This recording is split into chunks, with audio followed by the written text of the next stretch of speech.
Hello everyone, welcome to our channel. ఈశాన్య మధ్య బంగాళాఖాతంలో ఏర్పడిన అల్పపీడన ద్రోణి తెలుగు రాష్ట్రాలని పలు జిల్లాల్లో రానున్నటువంటి 2 రోజుల్లో వివరాల్లోకి వెళ్లి తెలుగు రాష్ట్రాల వాతావరణ పరిస్థితులు ఏంటో తెలుసుకునే ముందు మీరు ఇంకా మన ఛానల్ని కనుక సబ్స్క్రైబ్ చేయనట్లయితే వెంటనే సబ్స్క్రైబ్ చేసి పక్కనే ఉన్న బెల్ ఐకాన్ని కూడా క్లిక్ చేసేయండి.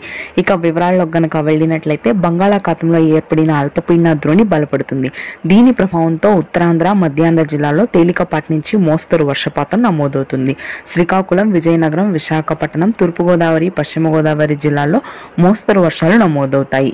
ఇక ఆ తర్వాత మధ్యాంధ్ర, గుంటూరు, కృష్ణా, కోనసీమ భాగాల్లో మాత్రం ఆకాశం మేఘావృతమై పలు ప్రాంతాల్లో మాత్రం తేలికపాటి నుంచి మోస్తరు వర్షాలు, పలు ప్రాంతాల్లో ఉష్ణోగ్రతలు ఉంటాయి. ఇక తెలంగాణ వ్యాప్తంగా పలు జిల్లాల్లో భారీ వర్షపాతం నమోదవుతుంది. శ్రీకాకుళం, విజయనగరం, విశాఖపట్నం మీదుగా నేరుగా వర్షాలు ఆదిలాబాద్, నిజామాబాద్, నల్గొండ, ఖమ్మం, భద్రాద్రి, కొత్తగూడెం, మేడ్చల్, మంచిర్యాల, రాజన్న సిరిసిల్ల, వరంగల్, హన్మకొండ భాగాల్లో తేలికపాటి నుంచి మోస్తరు వర్షపాతం నమోదవుతుంది. హైదరాబాద్ నగర వ్యాప్తంగా కూడా దాదాపుగా ఆగస్టు 24, 25, 26 తేదీల్లో మోస్తరు వర్షాలు నమోదవుతాయి.